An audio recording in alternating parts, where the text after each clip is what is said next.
Seri 1 Pedang Kayu Harum. Pedang Kayu Harum. Cerita, Ho Ping Hu. Audiobook, novel silat. Bab 11. Tosu itu agaknya menjadi lapang dadanya. Tadinya dia mengira akan ditanya mengenai perhubungannya dengan wanita dusun itu. Ia lalu menjatuhkan diri duduk di atas rumput, tangan kirinya sibuk mengelus-ngelus secara bergantian tangan kanan dan kaki kirinya yang patah-patah tulangnya sehingga rasa nyeri berdenyut-denyut sampai menembus ubun-ubun dan jantung.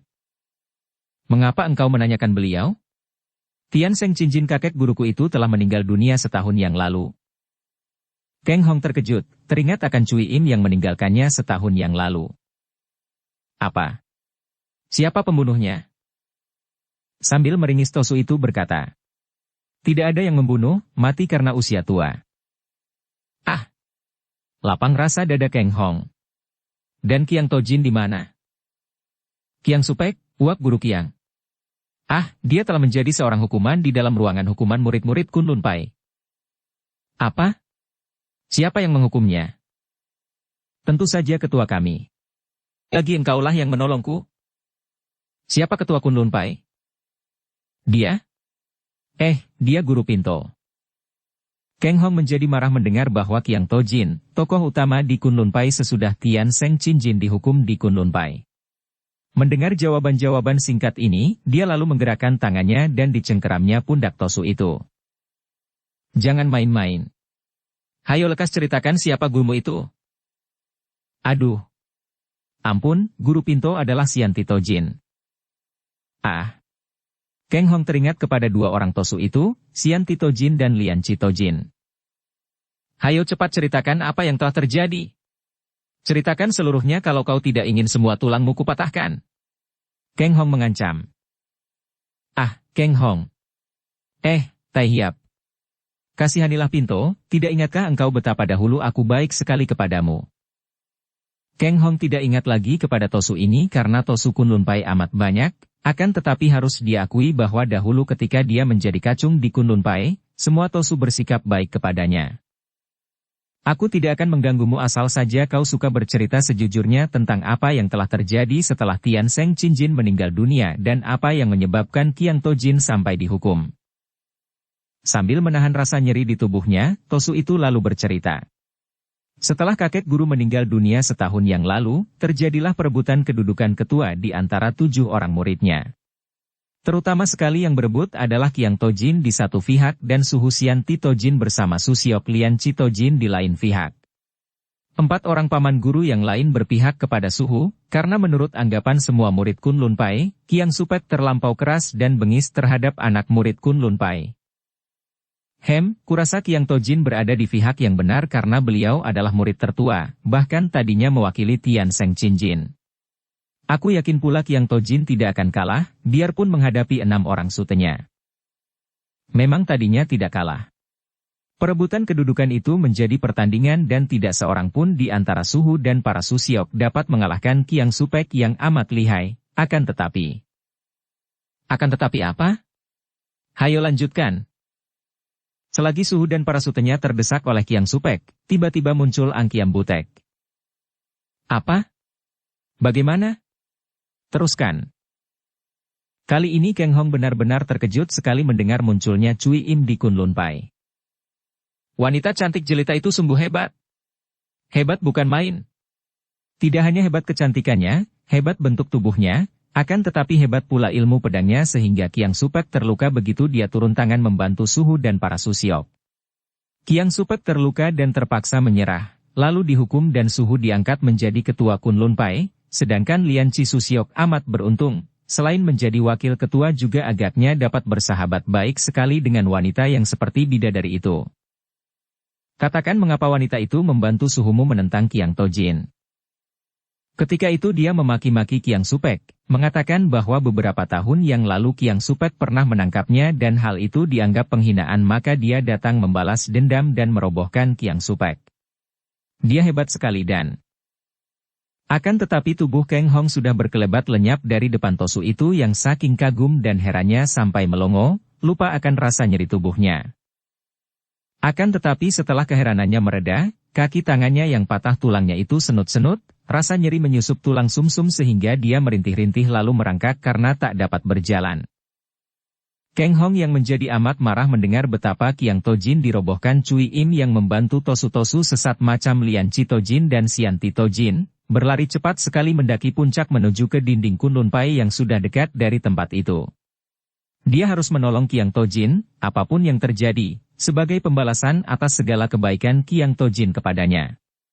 Karena kini ginkang yang dimiliki Kang Hong sudah mencapai tingkat tinggi sekali, maka tak lama kemudian dia telah tiba di pintu gerbang dinding tebal Kunlun Pai yang terjaga oleh beberapa orang tosu.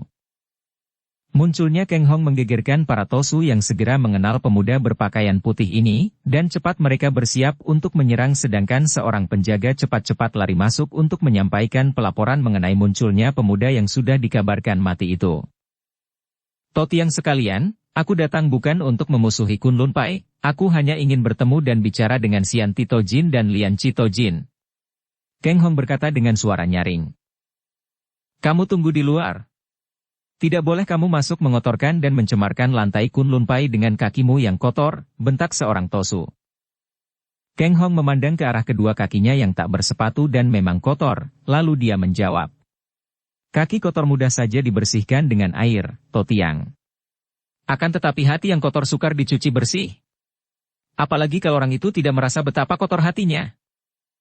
Wah, masih saja amat sombong bocah ini, teriak para tosu yang tetap melarang Kang Hong melewati pintu gerbang. Mereka sudah berbaris menghadang di pintu dengan senjata mereka ditodongkan, siap untuk menyerang apabila Kang Hong memaksa. Diam-diam pemuda itu mengeluh. Betapa banyaknya perubahan pada partai Kunlun Pai yang tadinya merupakan partai besar itu, merupakan tempat bertapa para tosu yang kasar dan galak ini, kelakuan tosu yang dia patahkan tulang kakinya, lebih pantas menjadi kelakuan dan sikap anak buah perampok. Dalam waktu 5 tahun saja, alangkah banyaknya perubahan terjadi di Kunlun Pai. Kang Hong menjadi makin penasaran dan dia berkata dengan suara tegas. Totiang sekalian, Kang Hong bukanlah seorang yang tak mengenal budi dan aku telah berhutang budi di antara semua tosu di Kunlun Pai, terutama sekali kepada Qiang Tojin aku berhutang budi. Kuharap Totiang sekalian suka melaporkan kepada Xian Tu Tojin dan Lian Chi Tojin karena aku hendak bicara dengan mereka. Aku tidak ingin menggunakan kekerasan terhadap Kunlun Pai, akan tetapi kalau Totiang sekalian mencegah aku dengan kekerasan, apa boleh buat, aku akan memaksa masuk. Dengan pandang matanya yang tajam Kang Hong dapat melihat bahwa yang bersikap keras dan memandang kepadanya dengan sinar mata menentang hanya beberapa orang saja. Sedangkan yang lain-lain ketika dia menyebut nama Qiang Tojin sudah menundukkan pandang mata mereka seolah-olah mereka menyimpan atau menyembunyikan perasaan hati mereka. Namun Kang Hong sudah awas dan maklum bahwa sebagian besar para tosu yang menjadi anak murid Kunlun Pai ini masih setia kepada Qiang Tojin, hanya karena mereka bertekun dan takut kepada ketua dan wakilnya yang baru, terutama kepada Xian Ti Tojin yang merupakan orang kedua sesudah Qiang Tojin. Maka mereka terpaksa tunduk kepada perintah kedua orang tosu yang memegang pimpinan baru di Kunlun Pai itu. Kang Hong sudah bersiap-siap untuk menggunakan kepandaiannya merobohkan mereka yang bersikap keras dan melewati mereka yang pandang matanya ragu-ragu, dan para tosu itu pun sudah siap mengeroyoknya. Tiba-tiba terdengar bentakan nyaring. Mundurlah kalian semua. Semua tosu merangkapkan kedua tangan dan mundur ke kanan-kiri, memberi jalan orang yang meneriakkan perintah itu. Tampak oleh Kang Hong dua orang tosu dan dia menahan ketawanya. Geli dan mengkal hatinya melihat lagak dua orang tosu yang dikenalnya sebagai Xian Ti Tojin dan Lian Chi Tojin ini, yang berjalan dengan dada membusung, sedangkan di belakang kedua orang ini tampak 4 orang tosu tokoh Kunlun Pai murid Tian Seng Qinjin. Kalau tidak ada Qiang Tojin, maka Xian Ti Tojin sebagai murid kedua dari Tian Seng Qinjin memang merupakan tokoh tertua dan terpandai. Akan tetapi Lian Chi Tojin hanya merupakan murid kelima. Mengapa Xian Ti Tojin memilih dia sebagai wakil ketua, tidak sute-sutenya yang menjadi murid ketiga dan keempat? Hal ini mudah dimengerti melihat keakraban mereka dan kecocokan mereka dalam menghadapi Qiang Tojin pada waktu-waktu yang lalu. Xian Ti Tojin memakai pakaian kebesaran ketua Kunlun Pai, dengan jubah pendeta bersulam benang perak, kepalanya memakai pelindung kepala yang indah dan membuat wajahnya tampak angker. Tangannya memegang sebatang tongkat yang dikenal oleh Kang Hong sebagai tongkat milik Tian Seng Qinjin, yang agaknya menjadi tanda pangkat ketua Kunlun Pai. Adapun Lian Chi Tojin membuat hati Kang Hong lebih panas lagi. Tosu ini berpakaian indah dan juga tersulam benang perak dan yang menggelikan adalah rambutnya yang licin mengkilap oleh minyak. Wajahnya terpelihara seperti wajah seorang pria muda pesolek, di punggungnya tergantung sebatang pedang yang gagannya terukir indah. Kedua orang Tosu ini memandang Kang Hong dengan sinar mata penuh selidik.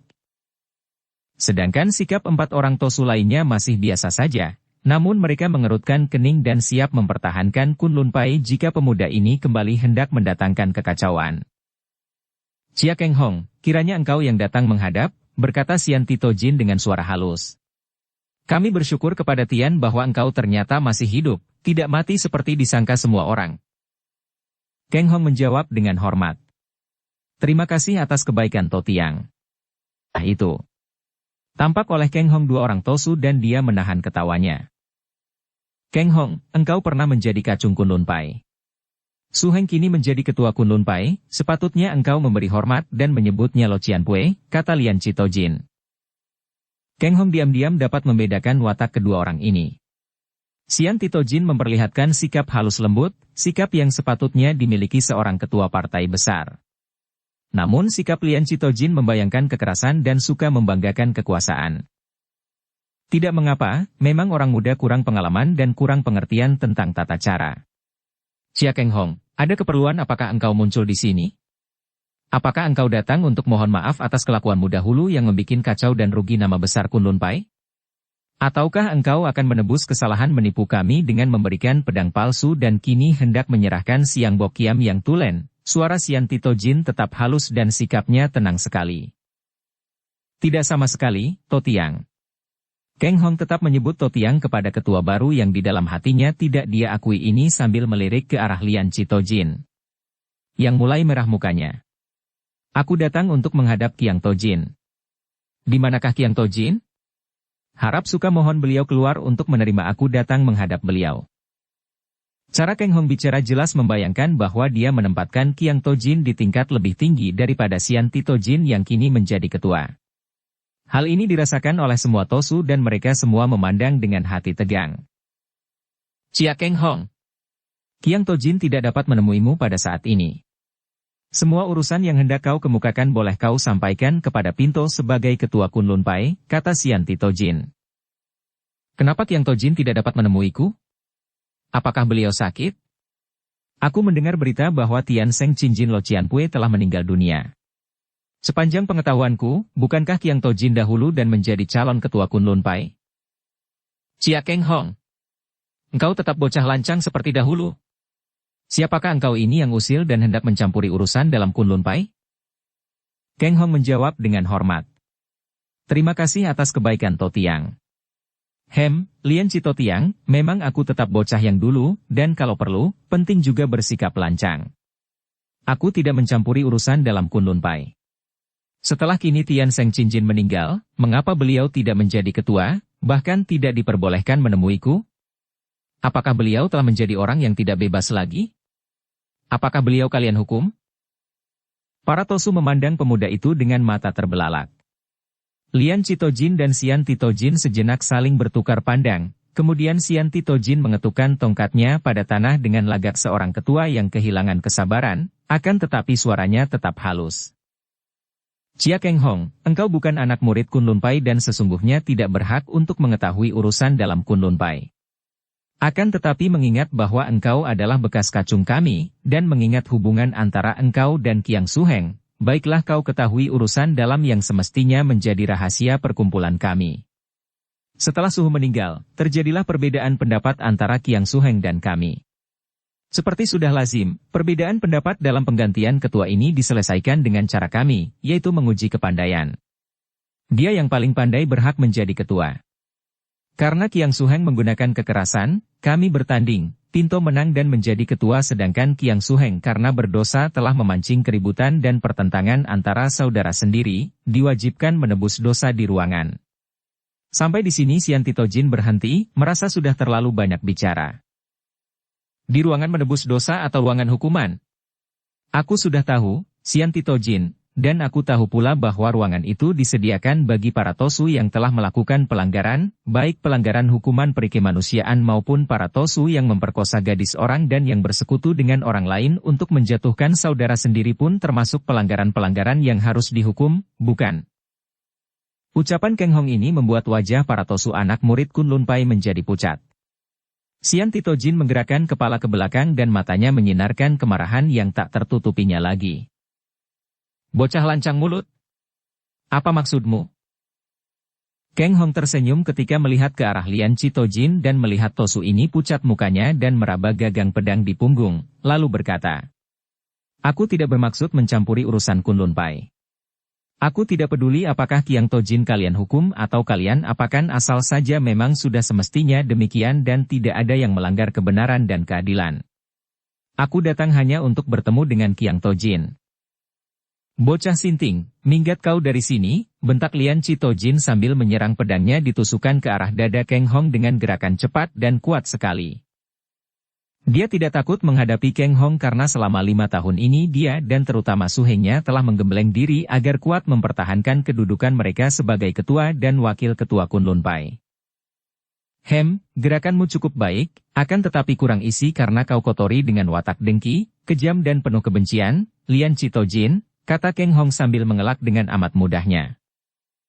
Dia tidak banyak bergerak hanya miringkan tubuh tanpa mengubah kedudukan kedua kakinya.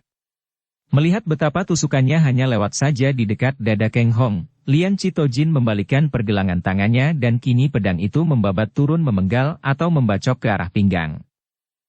Plak! Keng Hong melangkah mundur dan mengangkat kakinya, menampar pedang itu dari samping dengan tendangan kakinya. Kelihatannya perlahan saja dia menendang, namun pedang itu hampir terlepas dari pegangan Lian Chitojin yang ikut terpental dan berputar setengah lingkaran.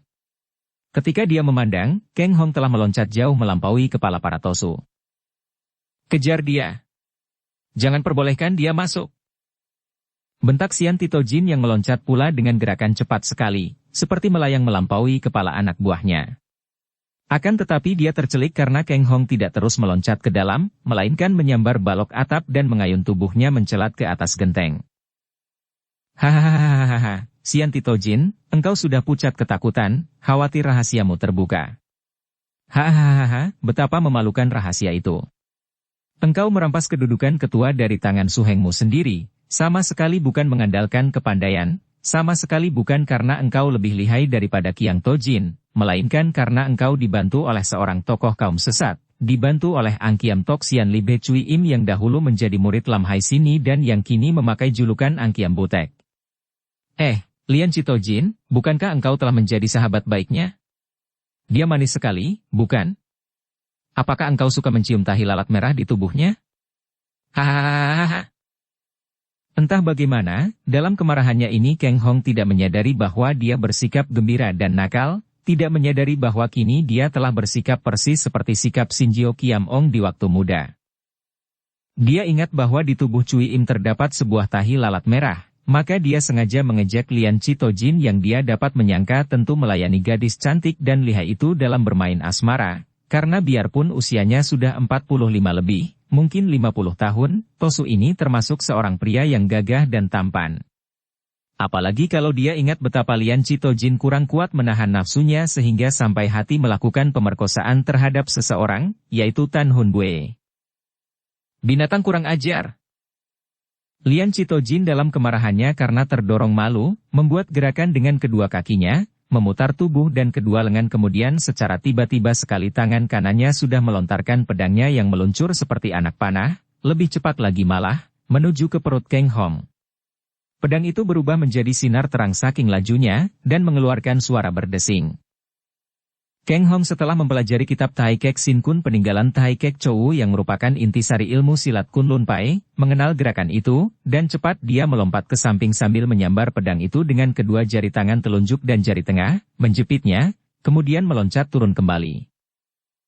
6 orang murid Tian Seng Chin Jin terkejut dan melongo.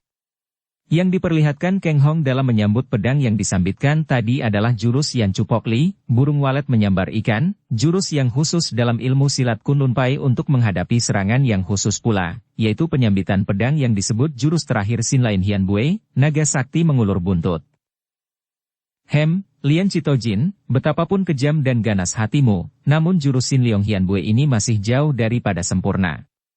Melontar pedang menuju sasaran barulah tepat kalau pencurahan perhatian memusat pada satu titik, akan tetapi pikiranmu sudah banyak bercabang, di antaranya bercabang pada kedudukan, pada kemewahan, dan terutama sekali bercabang kepada kulit kuning wajah cantik.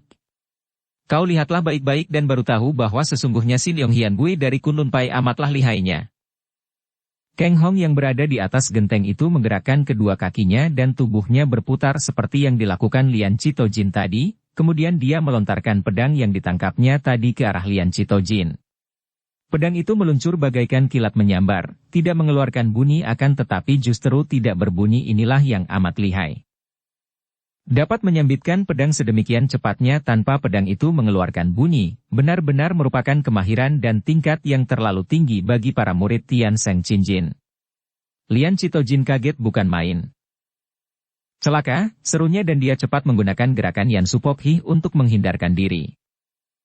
Ia meloncat, membalik dan tangannya bergerak, bukan untuk menjepit pedang karena kecepatan pedang itu membuat Tosu ini jerih untuk menjepitnya dengan dua jari tangan, maka sebagai gantinya dia kebut dengan ujung lengan bajunya akan tetapi pedang itu menyambar terlalu cepat dan ketika dia kebut dengan ujung lengan baju, masih meluncur terus bahkan ujung lengan bajunya yang buntung. Lian Citojin menjadi pucat melihat pedang itu tadi telah menyambar dan membabat putus segumpal rambutnya dan kini rambut segumpal bersama kain dengan lengan baju sepotong yang tadi terbabat dan menyangkut pada gagang pedang, tampak di atas tanah, tertikam pedang yang amblas sampai ke gagangnya ke dalam tanah. Gegerlah para Tosu menyaksikan hal ini, terutama sekali 6 orang pimpinan Kunlun Pai menjadi pucat mukanya. Mereka maklum bahwa pemuda itu kini telah menjadi orang yang lihai sekali dan amatlah berbahaya bagi Sian Titojin dan Lian Citojin kalau tidak segera dibinasakan.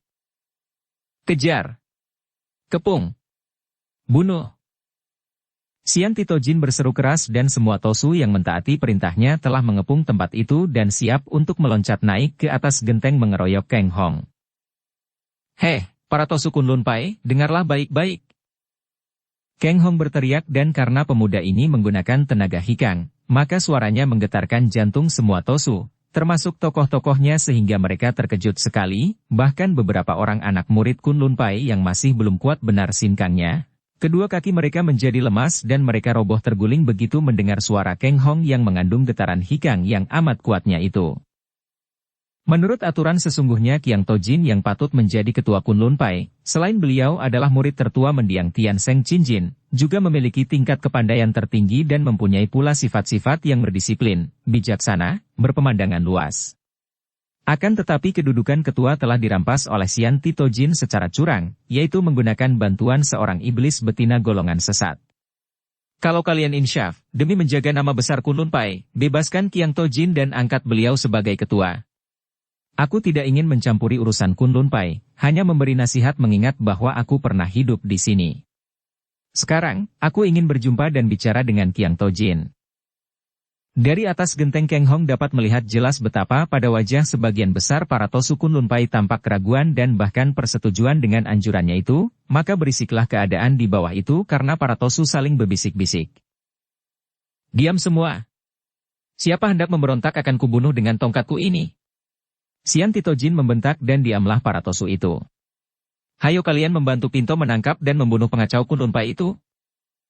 Para Tosu kembali menjadi berisik sekali dan mereka itu seperti rombongan semut diganggu bersiap untuk mengeroyok Kang Hong. Tahan semua. Tiba-tiba terdengar nyaring dan sesosok tubuh berkelebat naik ke atas genteng. Tahu-tahu Qiang Tojin telah berdiri di depan Kang Hong. Cia Kang Hong, engkau pengacau terbesar di dunia. Mau apa engkau hendak berjumpa dengan Pinto?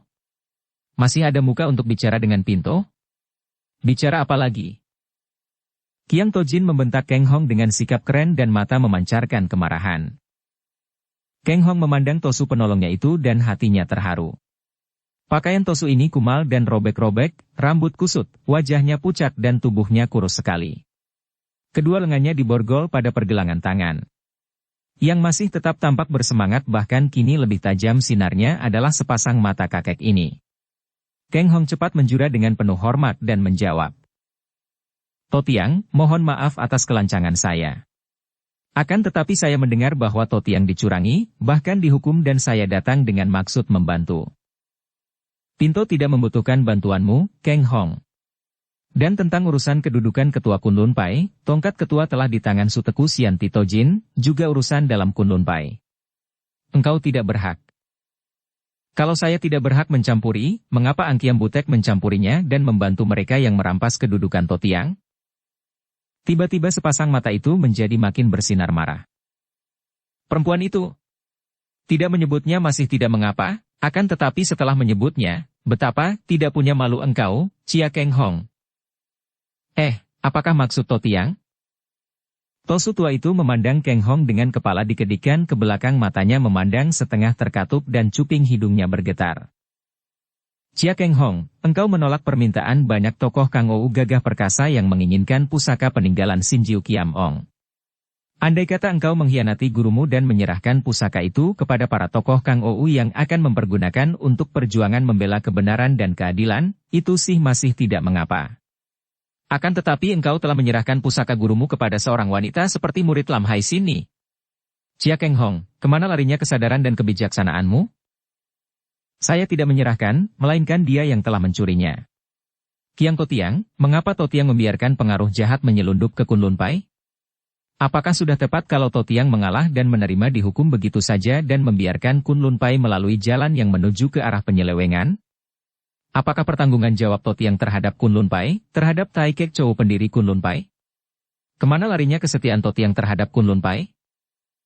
Chia Kang Hong, tutup mulutmu dan jangan mencampuri urusan Kunlun Pai. Pinto sudah dikalahkan, tongkat ketua telah dirampas, mau berkata apa lagi? Biarlah, ini adalah urusan pribadi Pinto sendiri. Demikian pula, urusan peninggalan harta pusaka suhu adalah urusan pribadi saya, Totiang. Tidak perlu orang lain memusingkannya. Sekarang, saya pun tidak mau mencampuri urusan Totiang dengan Kunlun Pai, akan tetapi saya ingin menyampaikan pesan Tai Kek Chou kepada Totiang. Ai! Terdengar seruan-seruan kaget dari para Tosu di bawah genteng. Kang Hong, apa yang kau katakan ini? Kang Hong, bocah yang sejak dahulu Pinto anggap sebagai putra sendiri. Benarkah engkau begini kejam, selain selalu mendatangkan rasa kecewa, kini malah berani menggunakan nama Chou untuk main-main di depan Pinto? Kiang Tojin memandang dengan muka sedih dan suara gemetar. Kang Hong terharu sekali dan menjatuhkan diri berlutut. Tidak, Totiang, saya mana berani mempermainkan Totiang yang saya junjung tinggi dan yang tak pernah saya lupakan budi Totiang yang amat besar terhadap saya. Saya telah menemukan rangka Tai Kek Chou, bahkan saya telah menyempurnakannya dengan membakar rangkanya dan menyebarkan abunya di atas lereng batu pedang. Xiancai! Xiancai! Xiancai! Terdengar Kiang Tojin dan para Tosu berdoa sambil menundukkan kepala. Chia Kang Hong, untuk kesekian kalinya Pinto percaya akan segala keteranganmu ini. Bangkitlah dan katakanlah apa yang kau maksudkan dengan menyampaikan pesan Chou kami kepada Pinto tadi. Kang Hong bangkit berdiri dan mengeluarkan kitab kuno peninggalan Tai Kek Chou, dipegangnya dan berkata dengan suara lantang. Saya mendapatkan kitab pusaka peninggalan Tai Kek Chou ini di atas meja dekat rangka Tai Kek Chou dan karena di situ terdapat pesan agar kitab pusaka ini diserahkan kepada calon ketua yang baik dari Kunlun Pai, maka saya anggap bahwa Kiang Tojin seoranglah yang berhak menerimanya. Bocah jahat, berani engkau mengacau Kunlun Pai? Serahkan kitab itu kepada Pinto, teriak Sian Tito Jin dan tubuh ketua baru Kunlun Pai ini meloncat naik ke atas genteng dengan cepat sekali dan berada di atas kepala Kang Hong. Kemudian tubuh itu membalik dan menukik membuat salto, tongkatnya ke bawah dan meluncur dalam penyerangannya, menusuk ubun-ubun Kang Hong, sedangkan tangan kirinya meraih ke depan merampas kitab. Melihat betapa sutenya menggunakan jurus maut dengan ilmu tongkatnya ini, Kiang Tojin berseru terkejut. Sute! Aha, Sian Tito Jin, masa sebagai ketua Kunlun Pai, jurusmu Hek Liong Lohai hanya seperti ini? Jauh kurang sempurna. Kang Hong berkata cepat ketika menyaksikan gerakan serangan ketua Kunlun Pai itu. Ia tidak mengelak, malah merendahkan tubuhnya sampai berjongkok dan menanti sampai tongkat itu dekat di atas ubun-ubunnya. Baru dia cepat-cepat miringkan pundak dan kepala, secepat kilat tangan kirinya menyambar ujung tongkat, dibetot terus ke bawah lalu dikempit sedangkan kaki kanannya secara tiba-tiba menendang perut Xian Titojin. Kakek ini terkejut, mempertahankan tongkatnya berarti perutnya akan tertendang dan dia mengenal jurus yang lihai ini dan tahu pula bahwa pemuda ini memiliki sinkang yang luar biasa sekali. Menurut peraturan, tongkat pegangan ketua yang merupakan tongkat komando, sama harganya dengan nyawa si ketua, sama sekali tidak boleh terampas lawan. Tentu saja Xian Titojin sebagai ketua baru Kunlun Pai, juga amat sayang kepada tongkatnya itu, akan tetapi ternyata menghadapi bahaya maut, Tosu ini lebih sayang nyawanya daripada tongkatnya. Hal ini terbukti ketika dia melepaskan tongkatnya untuk menyelamatkan diri dengan meloncat ke belakang. Akan tetapi gerakannya kurang cepat dan ujung kaki Kang Hong masih saja menendang paha Xian Titojin sehingga kakek ini berteriak nyaring dan tubuhnya terlempar ke bawah genteng. Untung kepandaiannya cukup tinggi sehingga dia dapat berjungkir balik dan tidak sampai terbanting. Pada saat yang hampir bersamaan tadi, Lian Chitojin juga melayang naik sambil membawa pedangnya yang sudah dia cabut dari atas tanah. Ia pun menggunakan pedang itu menyerang Kang Hong dengan bacokan dahsyat, tepat pada saat Kang Hong habis menendang roboh Xian Titojin. "Ngosute, adik kelima, sungguh keterlaluan engkau," Qiang Tojin berkata dan sebelum Kang Hong bergerak menyambut serangan Lian Chitojin, Qiang Tojin sudah mengangkat kedua tangannya yang terbelenggu dan menyambut sambaran pedang itu. Cering-terang. Au! Tubuh Lian Chitojin juga terlempar ke bawah genteng, pedangnya terlepas dari pegangan ketika bertemu dua kali dengan baja belenggu dan dia roboh oleh tendangan Qiang Tojin yang gerakannya sama dengan gerakan Kang Hong merobohkan Xian Titojin tadi. "Cia Kang Hong, bagaimana engkau dapat mengenal Hek Liong Lohai tadi dan dapat mainkan jurus Hui Eng Choan In, Garuda terbang menerjang awan, tadi?" Kedua jurus itu adalah jurus-jurus simpanan tingkat tinggi dari Kunlun Pai, tegur Qiang Tojin, lebih merasa kagum akan kesempurnaan gerakan Kang Hong yang bahkan melebihi gerakannya sendiri itu daripada marah dan penasaran. Kang Hong kembali menyodorkan kitab pusaka itu dengan kedua tangannya kepada Qiang Tojin. "Maaf, To Tiang, saya bukan sengaja mencuri dan tidak akan saya berani membuka rahasia ilmu-ilmu itu kepada orang lain. Saya mendapatkannya dari sini, dan terimalah pusaka peninggalan Tai Kek Chou ini. Dan karena Xian Titojin telah begitu baik hati untuk menyerahkan tongkat ketua kepada To Tiang, sebaiknya To Tiang menerimanya sekalian." Qiang Tojin tertegun, seperti orang terpesona dia memandang ke arah kitab, suaranya gemetar dan kedua kakinya menggigil ketika dia bertanya lirih. "Kang Hong, bersumpahlah. Benarkah kitab itu peninggalan Chou?" "Saya bersumpah demi kehormatan saya, To Tiang." Mendengar ini, Qiang Tojin menerima kitab dengan kedua tangan, membukanya dan membaca huruf-huruf indah di halaman pertama. Tai Kek Sin Kun ini dicipta untuk calon-calon ketua Kunlun Wen Pai. Wajah Qiang Tojin makin berseri ketika dia membuka-buka kitab itu, kemudian mengangkat tinggi-tinggi kitab itu di atas kepalanya, menghadapi semua Tosu di bawah genteng dan berteriak. "Para murid Kunlun Pai, kitab ini benar-benar peninggalan Chou kita. Marilah kita mengaturkan terima kasih kepada Chou." Qiang Tojin menjatuhkan diri berlutut dan semua Tosu di bawah genteng pun lalu menjatuhkan diri berlutut di atas tanah. Tecu sekalian mengaturkan syukur dan terima kasih atas budi kecintaan Chou yang telah meninggalkan kitab. Tecu bersumpah untuk menjunjung tinggi peninggalan Chou dan mencamkan semua ajaran Chou. Wajah Qiang Tojin berseri-seri dan matanya bersinar ketika dia bangkit berdiri lagi. Dengan lantang dia berkata, "Engkau benar, Kang Hong. Kesulitan-kesulitan dan urusan-urusan pribadi harus disingkirkan dan dikesampingkan jika menghadapi urusan perkumpulan. Kunlun Pai perlu dibangun, perlu diperkuat dan karena Chou berkenan meninggalkan pusaka ini kepada Pinto, maka Pinto berhak menjadi ketua. Juga tongkat ketua, berkat ketangkasanmu, telah dapat dirampas kembali. Siapakah di antara para saudara yang tidak setuju kalau Pinto menjadi ketua Kunlun Pai?"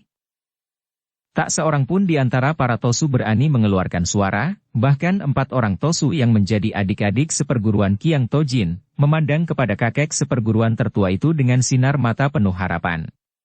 Kemudian semua Tosu mengerling ke arah Xian Titojin dan Lian Citojin yang berdiri dengan muka pucat.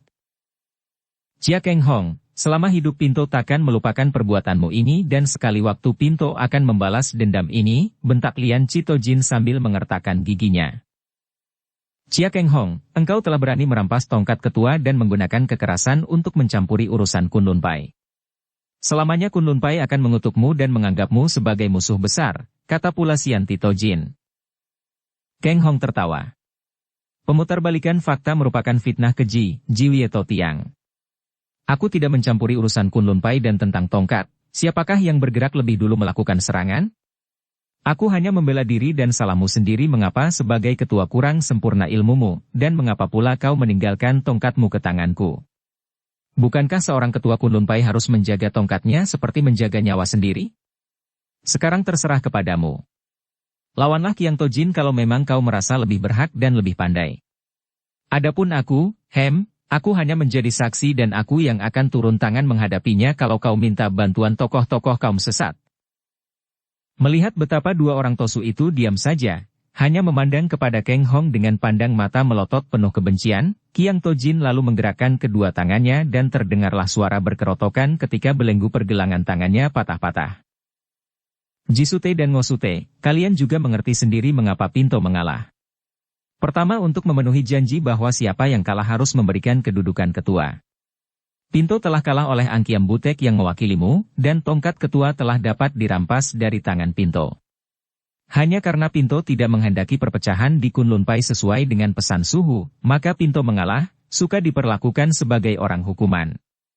Andai kata Pinto tidak mau menerima dan melawan setelah Angkiam Butek pergi tentu kalian berdua tidak akan mampu melawan dan mengalahkan Pinto.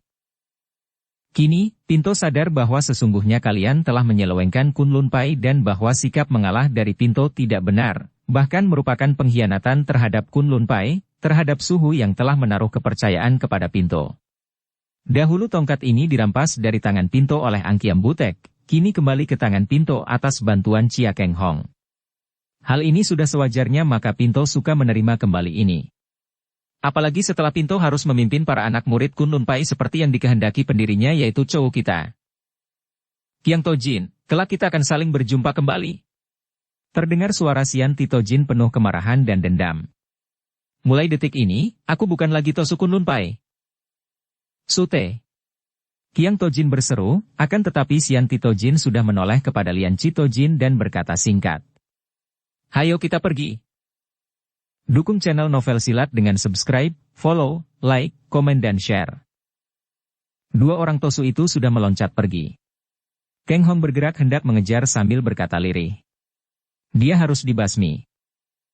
Qiang Tojin mengira bahwa Keng Hong hendak membunuh mereka karena sikap mereka sebagai murid-murid Kunlun Pai yang murtad, maka dia cepat mencegah. Jangan, biarkan mereka pergi. Ini urusan Kunlun Pai.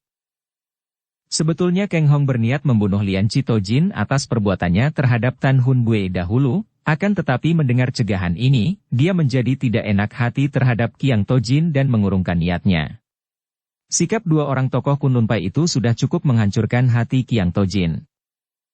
Para Tosu yang tadinya bersekutu dengan Lian Citojin dan Xian Titojin menjadi ketakutan sendiri dan mereka itu menerima dengan penuh kerelaan hati ketika Qiang Tojin mengatakan bahwa siapa yang merasa bersalah dipersilakan untuk menghukum diri sendiri di dalam ruangan, pencuci dosa, dan kamar-kamar, penyesalan diri. Berbondong-bondong para Tosu yang merasa bersalah, hampir 20 orang banyaknya, pergi memasuki tempat-tempat yang khusus diadakan oleh Kunlun Pai untuk menyesali perbuatan sendiri yang tersesat bagi murid-murid Kunlun Pai.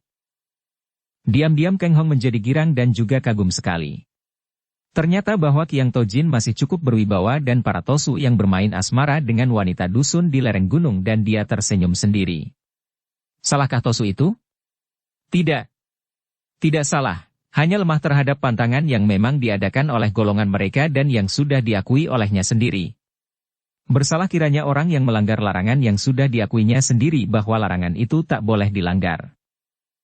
Keng Hong, kedatanganmu seperti datangnya dewa yang menyadarkan Pinto dari mimpi buruk. Dan besar sekali budimu terhadap Kunlun Pai dan terhadap Chou kami.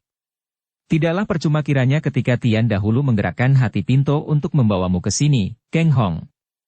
Sekarang ceritakanlah, bagaimana engkau dapat menemukan tempat bertapa mendiang Chowu, dan bagaimana pula semua pusaka gurumu sampai dapat tercuri oleh Angkiam Tok Xianli yang sekarang menjadi begitu lihai dan berjuluk Angkiam Butek. Kang Hong yang kini diajak duduk di ruangan dalam oleh Qiang Tojin yang sudah menjadi ketua Kunlun Pai, segera menceritakan pengalamannya semenjak dia dikejar-kejar dan naik ke puncak batu pedang.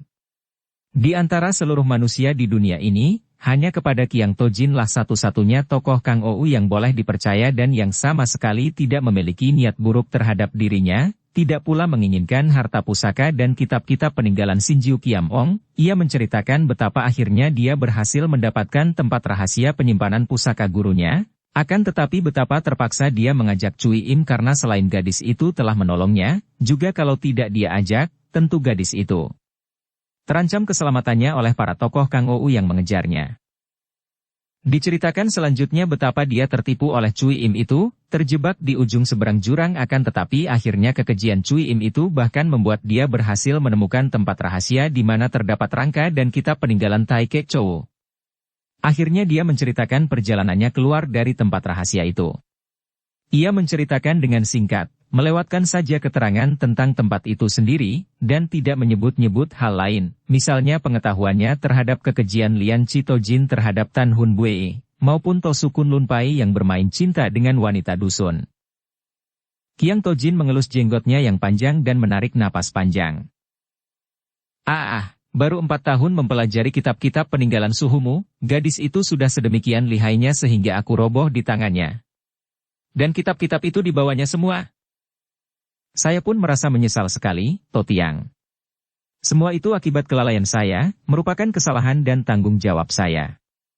Saya sudah mengambil keputusan untuk mencari Cui Im sampai dapat, merampas semua kitab-kitab peninggalan suhu yang dicurinya, kemudian saya akan mengembalikan kitab-kitab dan pedang-pedang pusaka kepada orang yang berhak. Baik sekali pendirianmu, Kang Hong. Gurumu si Chun Hong bukanlah seorang yang jahat atau berdasarkan watak yang buruk. Tidak sama sekali, dia adalah seorang Tai Hiap, seorang pendekar besar yang selain lihai sekali, juga selalu siap menentang segala kejahatan dan mempertaruhkan nyawa untuk membela kebenaran, keadilan dan kebajikan. Akan tetapi dia berwatak aneh, tidak mengindahkan hukum-hukum yang diperbuat manusia, bertindak seenak hatinya sendiri asalkan bersandar kebenaran menurut penilaiannya. Boleh jadi gurumu telah menolong ribuan orang, telah menentang ribuan kejahatan, akan tetapi karena wataknya yang ugal-ugalan, sukanya akan wanita cantik tanpa memperdulikan apakah wanita itu istri orang ataukah gadis, asal suka kepadanya tentu akan dia layani. Kemudian ditambah dengan kesukaannya akan benda-benda pusaka yang tidak segan dicurinya dari tangan orang lain menggunakan kepandaiannya, maka segala kebaikannya itu dilupakan orang dan dia dimusuhi. Karena itu, pendirianmu untuk mengembalikan benda-benda pusaka yang dahulu dicuri atau dirampas suhumu, merupakan kebaktian pada gurumu, mencuci noda pada namanya.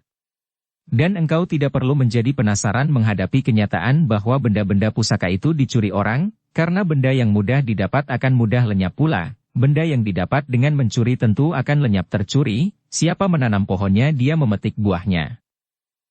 Kang Hong mengangguk-angguk dan berkata, saya mengenal watak mendiang suhu, Totiang, dan saya tidak dapat menyalahkannya. Memang, selagi masih hidup tidak menikmatinya, apa gunanya segala anugerah yang diberikan Tian kepada manusia? Menikmati kesenangan hidup adalah hak manusia, asalkan si manusia dapat mengekang diri, dapat mengendalikan nafsu yang mendorongnya untuk menikmati kesenangan duniawi, sehingga tidak sampai mabuk, tidak sampai melupakan kebajikan dan melakukan kejahatan hanya untuk pemuasan nafsu. Pemuasan nafsu dilakukan dengan wajar tanpa merugikan orang lain adalah kenikmatan yang menjadi anugerah Tian, mengapa ditolak? Maaf, Totiang, tentu saja pendirian seorang pendeta seperti Totiang lain lagi. Hanya sebaiknya diingat bahwa suhu bukanlah pendeta, melainkan manusia biasa. Qiang Tojin mengerutkan alis dan menghela napas panjang. Pinto tidak dapat menyalahkan siapa-siapa. Ada baik ada buruk, hal itu sudah wajar. Ada senang ada susah, memang saudara kembarnya yang takkan dapat dipisahkan. Yang mencari senang akan bertemu susah, itu memang resikonya dan sudah semestinya. Pengertian saja belum cukup. Karena itu, engkau yang masih muda memang baru akan dapat mengerti dengan sempurna setelah digodok pengalaman dan sudah menjadi hakmu untuk mengalami segala hal di dunia ini. Hanya pesanku Keng Hong, pengalaman pahit jauh lebih berharga daripada pengalaman manis, dan ingat pula bahwa sesal kemudian sama sekali tiada gunanya. Ingat bahwa kebenaran yang mendatangkan kesenangan di hati sendiri belum tentu kebenaran yang sejati. Kebenaran yang mendatangkan kesenangan di hati orang lain itu pun hanya lebih dekat dengan yang sejati. Engkau bebas untuk bergerak dalam hidup, dan guru yang paling dapat diandalkan adalah guru sejati yang berada di dalam dirimu pribadi. Setelah banyak-banyak menerima wejangan Kiang Tojin, akhirnya Keng Hong meninggalkan Kunlun Pai dengan dada lapang bahwa dia telah dapat membantu memulihkan keadaan Kunlun Pai dan biarpun sedikit dapat pula menebus budi kebaikan Kiang Tojin. Au, toloong. Jerit melengking wanita ini tiba-tiba terdiam, memang leher yang dicekik tentu saja takkan dapat menjerit lagi. Jerit itu keluar dari sebuah kamar yang indah dan diterangi sinar lilin terbungkus sutera merah. Remang-remang romantis menambah keindahan kamar yang berbau harum itu. Akan tetapi apa yang terjadi di dalam kamar pada malam hari itu, seorang gadis remaja, putri hartawan dan bangsawan yang menjadi kembang kota itu, tertimpa malapetaka. Ketika ia sedang tidur pulas tadi, tiba-tiba ia terbangun dan hampir ia pingsan ketika melihat betapa seorang laki-laki yang berpakaian mewah dan berwajah tampan sedang memeluk dan menciuminya dan jari-jari tangan laki-laki ini merenggut pakaiannya sehingga robek-robek. Sejenak gadis itu tidak dapat menjerit saking kaget dan juga karena mulutnya tertutup oleh ciuman-ciuman penuh nafsu yang membuatnya bernapas pun sukar, apalagi menjerit. Ia hanya dapat membelalakan mata dan meronta-ronta. Namun agaknya gerakan meronta ini menambah berkobarnya nafsu jalang laki-laki itu. Diamlah manisku, diamlah nona, aduh, betapa cantik jelita engkau, laki-laki itu berbisik dengan napas mendengus-dengus dan kesempatan ini dipergunakan oleh nona yang mulutnya bebas. Akan tetapi hanya satu kali saja dia dapat menjerit karena mulutnya segera tertutup kembali oleh mulut laki-laki itu dan lehernya dilingkari jari-jari tangan yang kuat. Kalau kau menjerit lagi, kucekik mampus kau, laki-laki itu mendesiskan bisikan marah, akan tetapi gadis itu tak dapat menjerit lagi karena saking ngeri dan takutnya ia telah kehilangan suara dan setengah pingsan. Akan tetapi jeritnya yang satu kali tadi sudah cukup. Ayahnya adalah seorang bangsawan, seorang pembesar militer yang berjasa dalam perang, sebagai seorang di antara panglima dari utara. Pada malam hari itu, ayahnya sedang menjamu banyak orang gagah yang dahulu membantu gerakan bala tentara dari utara yang dipimpin oleh Raja Muda Yunglo yang gagah perkasa. Malam hari itu, ada 5 orang Kangou yang berkepandaian tinggi sedang dijamu ayahnya. Karena ini, jerit melengking itu segera terdengar oleh mereka dan bersama panglima ayah gadis itu sendiri mereka berenam sudah berkelebat cepat sekali menuju ke kamar si gadis. Afi. Panglima itu berseru memanggil putrinya, akan tetapi tidak ada jawaban. Sambil menggereng penuh kekhawatiran, yang tinggi besar menerjang daun pintu kamar putrinya. Daun pintu bobol dan roboh, disusul 6 bayangan orang gagah itu berkelebat memasuki kamar. Afi.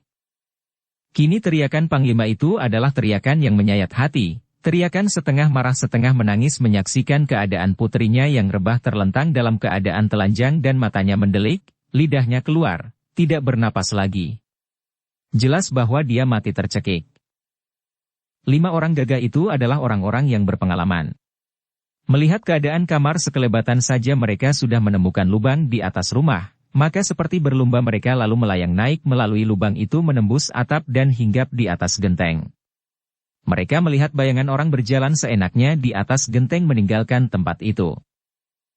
Berhenti. 5 orang itu meloncat maju mengejar. Bayangan yang melangkah seenaknya di atas genteng itu berhenti lalu membalikkan tubuhnya menghadapi 5 orang itu. Mereka berlima tercengang ketika melihat bahwa bayangan itu adalah seorang laki-laki yang usianya kurang lebih 40 tahun, berwajah tampan sekali dan tubuhnya tinggi besar gagah. Pakaiannya indah dan mewah, muka dan rambutnya juga terpelihara baik-baik. Seorang laki-laki pesolek yang menambah halusnya wajah dengan bedak halus tipis bahkan kehitaman alis dan kemerahan bibir itu pun amat diragukan keasliannya. Ketika 5 orang Kangou yang tak mengenal laki-laki ini melihat perhiasan bunga teratai emas di atas dada laki-laki itu, mereka terkejut dan seorang di antara mereka berseru. Kim Lian Jae Huaong. Nama ini memang amat terkenal di dunia Kangou semenjak belasan tahun yang lalu. Dunia Kangou sudah geger sejak lama oleh munculnya nama ini, Akan tetapi karena tokoh dunia hitam ini tak pernah mengganggu orang-orang Kang Ou dan selalu menjauhkan diri dari bentrokan, maka jarang ada yang mengenal orangnya. Hal ini bukan saja karena tokoh ini jarang memperlihatkan muka, juga hebatnya adalah bahwa setiap kali ada tokoh Kang Ou bertemu dengan dia, tentu tokoh Kang Ou itu kedapatan tewas. Dengan demikian orang Kang Ou yang pernah bertemu dengan dia tidak ada kesempatan lagi menceritakan kepada lain orang bagaimana macamnya tokoh ini. Dia dijuluki Kim Lian, teratai emas, karena bajunya selalu dihiasi perhiasan bunga teratai dari emas. Dan julukannya Je Hua Hong, Raja Pemetik Bunga, sudah jelas menyatakan apakah macam pekerjaan tokoh ini, yaitu memetik bunga atau pemerkosa wanita di samping menyambar perhiasan-perhiasan berharga yang berada di kamar wanita-wanita itu. Itulah sebabnya mengapa 5 orang Kang Ou itu kaget setengah mati ketika melihat hiasan bunga teratai merah di dada laki-laki itu. Sudah menjadi kembang bibir di dunia Kang Ou bahwa bertemu Kim Lian Je Hua Hong berarti bertemu dengan maut sendiri. Akan tetapi, mereka berlima adalah orang-orang yang memiliki ilmu kepandaian tinggi maka tentu saja tidak menjadi gentar. Apalagi mengingat betapa penjahat ini telah membunuh putri tuan rumah, membuat mereka marah sekali. Je Hua Hong itu tersenyum dan sinar bulan yang menimpa wajahnya membuat wajah itu tampak makin tampan, senyumnya memikat dan giginya berkilauan putih bersih. Kumis tipis di atas bibir itu bergerak-gerak ketika dia berkata lirih mengejek. Kalian berlima sudah mengenal aku, tahukah kalian apa jadinya dengan orang yang mengenalku? Kim Lian Je Hua Hong, engkau boleh saja terkenal sebagai pembunuh setiap orang Kang Ou yang bertemu denganmu. Akan tetapi jangan mengira kami takut menghadapi seorang penjahat rendah macam engkau. Kami Paksan Ngohou, 5 harimau pegunungan utara, sudah mengikuti penyerbuan tentara utara ke selatan, sudah menghadapi penderitaan dan ancaman maut ribuan kali, dan entah sudah berapa ratus penjahat macam engkau ini kami basmi, bentak seorang di antara 5 orang tokoh dengan ucapan ini.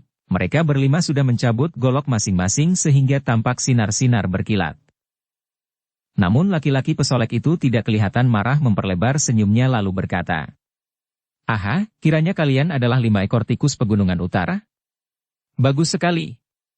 Biarlah kalian tidak akan mati penasaran dan kenalilah aku baik-baik. Aku bernama Xiao Lek dan aku adalah murid Gobi Chit Kui, maka kini sekali bertemu dengan aku jangan harap kalian akan dapat hidup lagi." 5 orang gagah itu sudah menerjang sambil membentak marah sekali, golok mereka berkelebat seperti kilat menyambar ke arah tubuh laki-laki pesolek yang masih tersenyum itu. Akan tetapi penjahat bernama Xiao Lek itu ternyata bukan bersikap sombong yang kosong belaka. Tubuhnya berkelebat dan semua serangan golok 5 buah itu mengenai tempat kosong. Cepat sekali gerakan penjahat itu dan ginkangnya sudah mencapai tingkat amat tinggi sehingga begitu diserang dia lenyap dan tahu-tahu telah berada di belakang 5 orang itu sambil tertawa mengejek. 5 orang itu cepat membalikan tubuh sambil melintangkan golok. Kemudian pemimpin mereka yang teringat bahwa mungkin penjahat ini merupakan utusan sisa-sisa musuh di selatan, segera menahan senjatanya dan bertanya dengan suara nyaring. "Penjahat hina Shi Xiao, sebelum engkau mampus di tangan kami, katakanlah mengapa engkau membunuh Putri Teciang Kun?" Penjahat itu tertawa bergelak. "Hahaha, kalian ingin tahu pula tentang hal itu? Nah, dengarlah. Aku disebut Raja Pemetik Bunga dan memang aku suka sekali akan kembang-kembang harum bermadu. Aku seperti seorang kumbang yang mencari madu-madu bunga. Kalau ada bunga dengan senang hati membuka kelopaknya dan menyerahkan madunya kepadaku, aku akan terbang pergi dengan kenang-kenangan manis. Akan tetapi kalau ada bunga tidak suka menyerahkan madunya, akan kurontokkan dia. Darah di bawah itu tidak mau menyerah, bahkan menjerit, terpaksa ku cekik dia sampai mati. Ada jalan hidup senang dia memilih mati konyol. Kalau dia menyerah, aku akan puas, dia akan hidup dan senang dan... Hahaha, dasar nasib, kalian pun akan mampus. Keparat hina." 5 orang harimau gunung utara itu menjadi marah sekali dan kembali 5 batang golok mereka menyambar. Tiba-tiba tampak sinar hitam berkelebat dan disusul suara terang-terang 5 kali. 5 orang Kang Ou itu terkejut karena pedang hitam di tangan Xiao Lek yang tadi berkelebat telah menangkis golok-golok mereka dan begitu bertemu, golok mereka patah semua. "Tangkap penjahat!" Terdengar seruan dari bawah dan belasan orang pengawal Teciang Kun yang berkepandaian lumayan sudah melayang naik ke atas genteng. Akan tetapi terdengar Kim Lian Jae Huaong Xiao Lek tertawa, tangan kirinya bergerak dan belasan batang senjata berbentuk paku-paku yang disebut Hektopting, paku racun hitam, meluncur cepat sekali, menyambut tubuh para pengawal yang sedang meloncat sehingga tubuh mereka terkena senjata rahasia dan jatuh kembali ke bawah didahului teriakan-teriakan mengerikan karena sebelum tubuh mereka terbanting ke tanah, mereka itu telah tewas oleh paku-paku yang mengandung racun jahat itu. 5 ekor tikus sebahlah. Kini Xiao Lek menggerakkan pedangnya yang berwarna hitam, cepat sekali gerakannya, pedangnya berubah menjadi sinar panjang yang mengeluarkan suara bercuitan. 5 orang gagah itu mencoba mengelak sambil menangkis dengan golok buntung, namun sia-sia belaka karena sinar pedang itu menebas tangan yang memegang golok terus meluncur ke arah leher mereka. 5 orang gagah itu tidak sempat untuk berteriak pula. Tubuh mereka menggelundung dari atas genteng dengan kepala terpisah dari tubuh. Panglima Te yang menjadi marah sekali melihat belasan orang pengawalnya roboh binasa termakan paku-paku beracun, sudah mengepalai banyak sekali pengawal dan melompat naik ke atas genteng. Akan tetapi mereka tidak melihat sesuatu di atas genteng. Sunyi saja dan tidak tampak bayangan seorang pun manusia. Panglima ini menjadi marah bukan main melihat 5 orang sahabatnya tewas dengan leher putus, dan malam itu juga dia mengerahkan pasukan melakukan pengejaran dan mencari si penjahat. Akan tetapi, mereka yang pernah melihat penjahat itu, 5 harimau pegunungan utara dan para pengawal yang meloncat naik pertama kali, semua telah tewas. Tak seorang pun di antara yang lain sempat melihatnya. Kemana hendak mengejar dan mencari? Orangnya pun tidak dikenal. Kembali dunia Kang Ou menjadi geger dengan terjadinya peristiwa mengerikan itu, dan biarpun tidak ada yang melihat penjahat itu, namun paku-paku hitam beracun itu cukup menyatakan bahwa yang melakukan pembunuhan-pembunuhan itu bukan lain adalah Kim Lian Jae Huaong Xiao Lek. Apalagi ketika di antara para pengawal yang masih berada di bawah genteng menyatakan bahwa dia melihat berkelebatnya sinar pedang hitam, maka orang-orang di dunia Kang Ou tidak ragu-ragu lagi bahwa pedang itu tentulah pedang Hek Leong Kiam, pedang naga hitam, senjata penjahat cabul itu. Memang lihai sekali Kim Lian Jae Huaong Xiao Lek. Kelihayannya tidaklah mengherankan kalau diingat bahwa dia adalah murid tunggal Go Bi Chit Kui yang amat lihai itu. Go Bi Chit Kui sebelum mengundurkan diri dari dunia ramai merupakan datuk hitam yang amat ditakuti di seluruh dunia Kang Ou. Bahkan Butek Sukui si 4 iblis yang kini menjago di antara golongan sesat, masih merupakan orang-orang muda yang belum begitu ternama ketika Go Bi Chit Kui sudah amat terkenal. Ketika Butek Sukui masih muda, mereka pun gentar menghadapi 7 setan Gobi, dan orang pertama dari Butek Sukui, yaitu Lam Hai Sini, pernah dirobohkan dan hampir diperkosa oleh 7 setan ini kalau saja tidak muncul mendiang Sinjiu Kiam Ong yang menolong wanita itu. Kini Gobi Chit Kui telah meninggal dunia di sebuah puncak di pegunungan Gobi San. Akan tetapi sebelum mereka meninggal dunia, mereka menurunkan ilmu kepada murid mereka yang hanya seorang, yaitu Xiao Lek. Untuk menamatkan pelajarannya pada 7 orang guru itu, Xiao Lek belajar sampai 20 tahun, dan baru setelah dia berusia 30 tahun, dia turun gunung dan begitu turun gunung setelah memiliki ilmu kepandaian tinggi, gegerlah dunia Kang Ou dengan munculnya seorang jago yang mengumbar nafsunya dengan memperkosa wanita-wanita yang disukainya. Maka muncullah julukan Kim Lian Jae Huaong yang tak pernah dilihat orang, atau pernah pula dilihat orang-orang yang begitu bertemu dengannya tentu dibunuhnya. Malam hari itu hati Xiao Lek murung dan tidak puas. Ia gagal bersenang-senang dengan Putri Te Chiang Kun yang tidak mau melayaninya bahkan berani menjerit sehingga terpaksa dibunuhnya. Xiao Lek memang seorang Jae Huaong, penjahat pemetik bunga, namun dia mempunyai kebiasaan aneh yang dia beritahukan kepada 5 orang Paksan Ngohou sebelum mereka dia bunuh, yaitu bahwa dia hanya mau memiliki wanita yang bersedia melayaninya. Kalau wanita itu menolak, tentu dibunuhnya.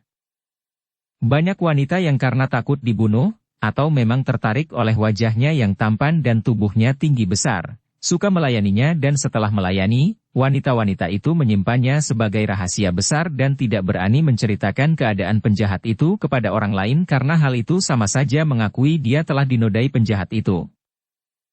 Mereka yang menolaknya pun tidak dapat menceritakan kepada orang lain karena mereka ini tentu dibunuh oleh Xiao Lek. Ada kalanya Xiao Lek berhasil mendapatkan pelayanan wanita yang memang tertarik kepadanya, akan tetapi ada pula yang harus dia dapatkan dengan cara mengancam.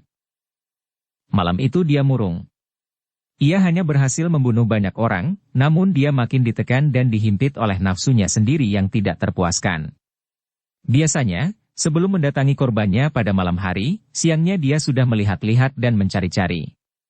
Malam ini dia tidak ada tujuan tertentu karena siang tadi dia mencurahkan perhatiannya kepada putri panglima itu.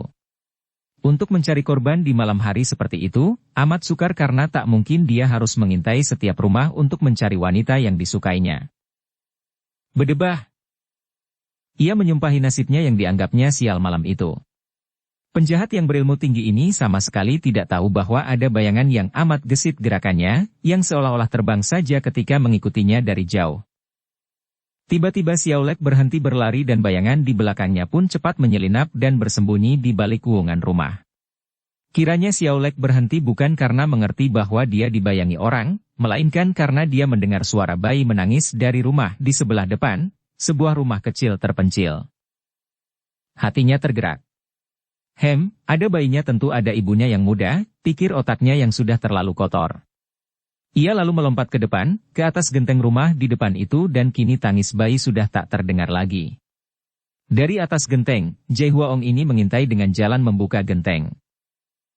Di bawah tampak sebuah kamar yang sederhana namun bersih, diterangi lampu minyak yang cukup terang. Seorang laki-laki berusia 30-an tahun tidur meringkuk di sudut ranjang dengan muka menghadap dinding. Di pinggir ranjang itu sendiri, seorang wanita muda sedang duduk menggendong bayinya yang baru berusia beberapa bulan. Ibu ini masih muda, paling banyak 21 tahun usianya dan karena di dalam kamar, wanita ini tidak ragu-ragu menyusui anaknya.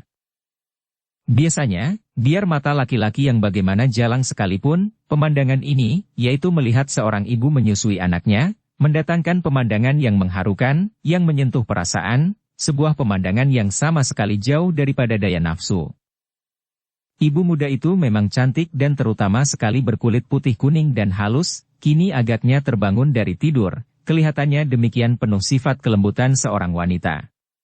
Seketika lenyaplah kemurungan dan kekecewaannya, lenyaplah bayangan putri Panglima Te yang urung dia dapatkan dan terpaksa dia bunuh. Dengan gerakan tangannya yang kuat dia membuka beberapa buah genteng, kemudian tubuhnya menyelinap turun melalui lubang itu dan meloncat ke dalam kamar. Ai!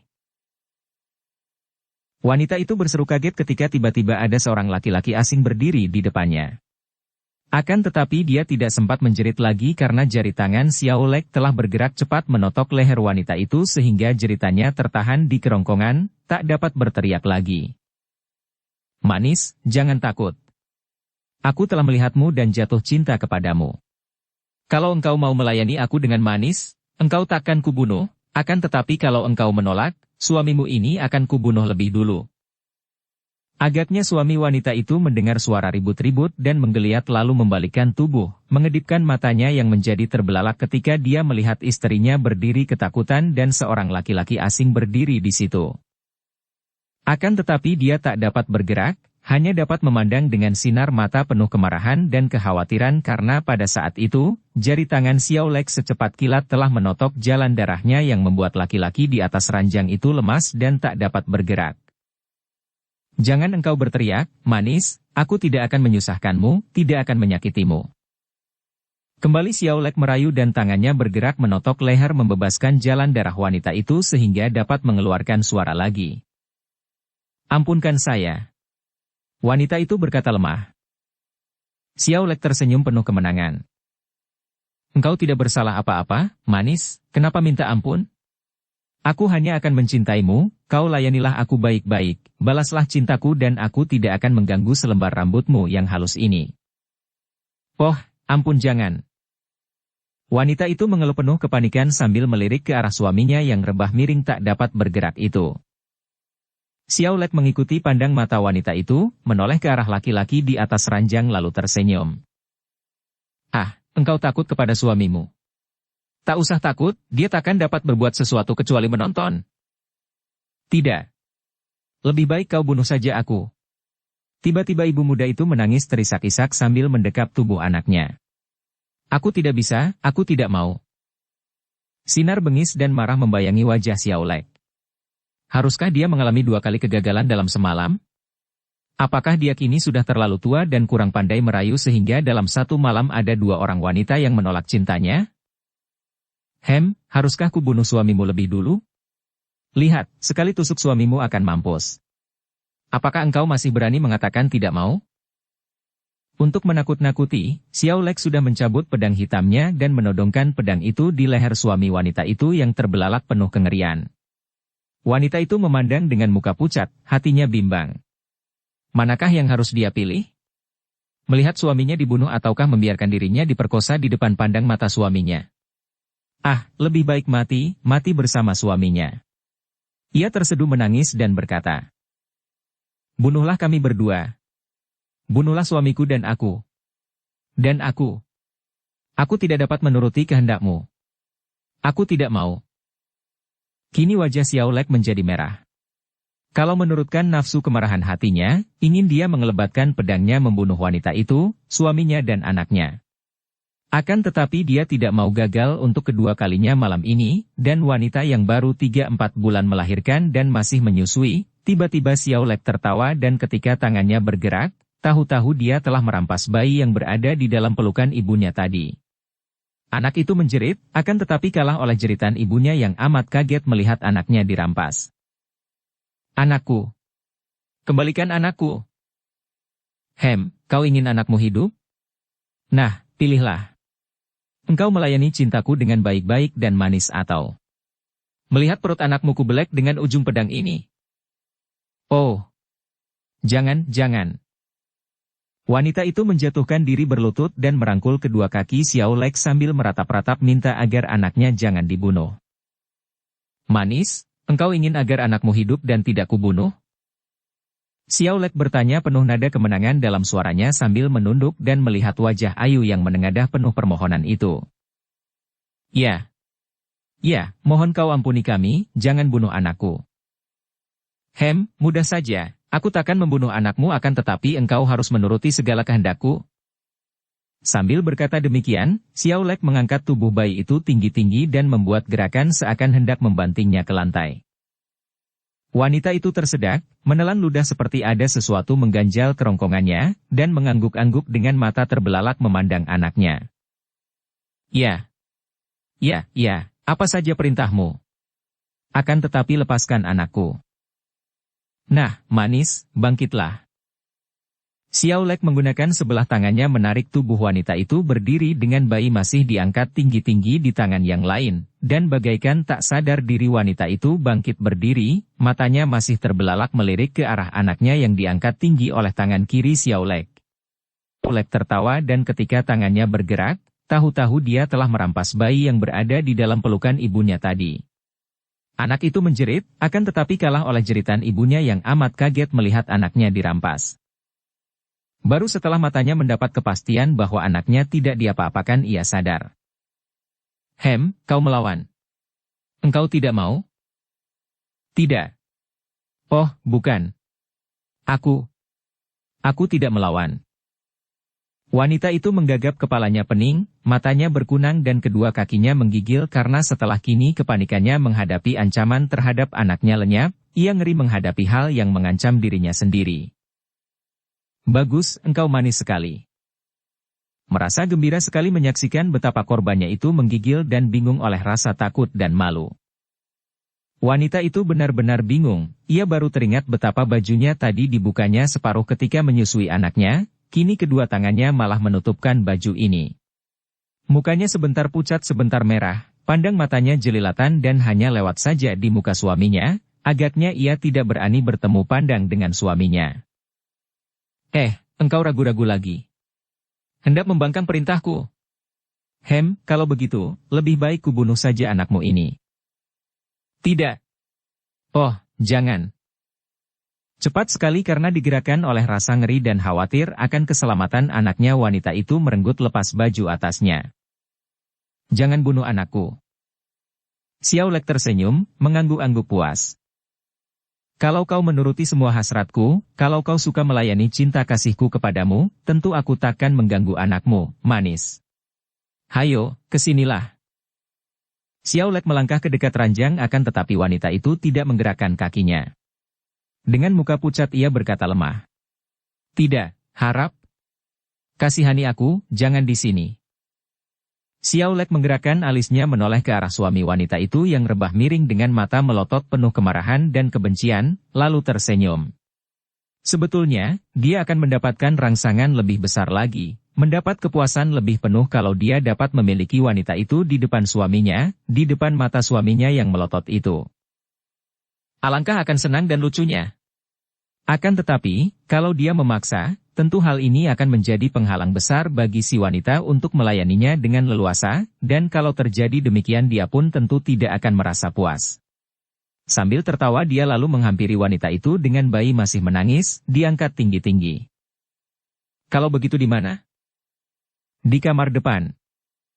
Wanita itu berkata sambil menundukkan muka, tidak berani sama sekali melirik ke arah suaminya. Baiklah, manis. Hayo kau tunjukkan di mana kamarnya. Xiao Lek berkata. Wanita itu tanpa menoleh ke arah suaminya lalu membalikkan tubuh dan melangkah keluar dari kamar dengan kaki gemetar dan lesu. Xiao Lek menggerakkan tangan dan sebatang paku hitam menyambar dan menancap di antara sepasang mata yang terbelalak melotot memandangnya itu, membuat suami itu tewas dalam detik itu pun juga tanpa dapat mengeluh sedikit pun juga. Peristiwa ini terjadi cepat dan sedikit pun tidak mengeluarkan suara sehingga wanita itu pun tidak tahu sama sekali bahwa suaminya telah dibunuh orang. Kamar depan itu pun sederhana sekali, hanya terisi sebuah dipan dan sebuah meja, diterangi lilin yang dinyalakan oleh wanita itu dengan tangan gemetar. Anakku. Biar kususui dia agar tidak menangis. Akhirnya wanita itu berkata dengan suara pilu karena sejak tadi anaknya menangis saja. Sambil tersenyum Xiao Lek memberikan bayi itu kepada ibunya, kemudian dia duduk di atas bangku menonton wanita itu yang kini tak berbaju lagi menyusui anaknya. Laki-laki yang berwatak iblis ini menonton sambil kadang-kadang menelan ludah. Melihat bayi itu menyusu dada ibunya menimbulkan berahi yang amat besar baginya, seolah-olah dia sendiri dapat merasai kesegaran susu ibu muda itu. Akan tetapi, bayi itu selalu gelisah dan tidak mau diam, bahkan tidak dapat menyusu dengan tenang, diseling tangis. Dia sudah kenyang, memang rewel dia, celah Xiao Lek. Aku dapat menidurkannya. Kesinikan. Ibu itu mendekap anaknya. Jangan. Jangan mengganggunya. Ih, manis, mengapa kau tidak percaya kepadaku? Aku mencintaimu, dan aku mempunyai ilmu untuk menenangkan bocah. Kulus-elus kepalanya sebentar saja dia akan tidur. Biarkan dia tidur agar tidak mengganggu kita.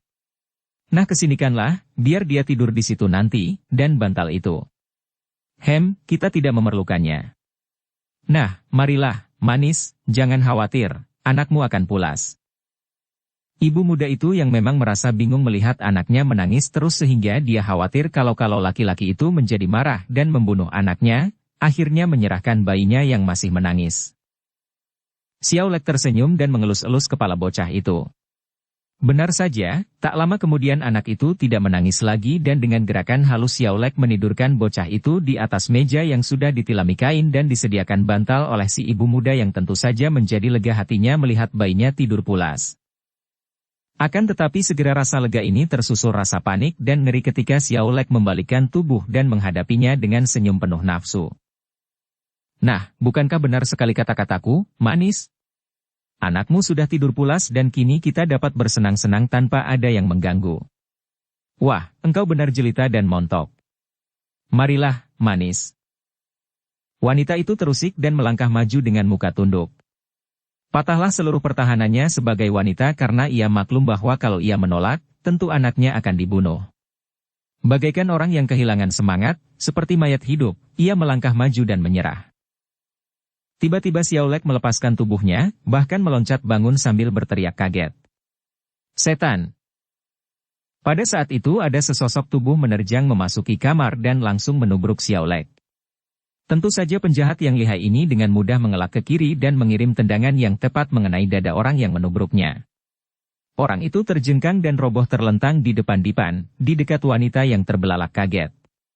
Ketika melihat bahwa tubuh itu adalah tubuh suaminya yang sudah mati, yang mukanya penuh darah merah yang mengucur dari luka di antara kedua matanya, wanita itu menjerit kaget dan memeluk tubuh suaminya. Sementara itu, Xiao Lek kaget setengah mati sampai mukanya pucat. Belum pernah selama hidupnya dia mengalami kaget dan serem seperti saat itu. Dia sudah yakin benar bahwa suami wanita itu telah dibunuhnya, bahkan ketika orang itu menubruknya dan dia merobohkannya kembali dengan tendangan, dia tahu bahwa yang menubruknya adalah sesosok mayat. Benarkah ada mayat orang bisa hidup kembali karena merasa sakit hati melihat istrinya diganggu orang lain? Ah, tak mungkin ini. Dia tidak percaya dan tiba-tiba Xiao Lek tertawa.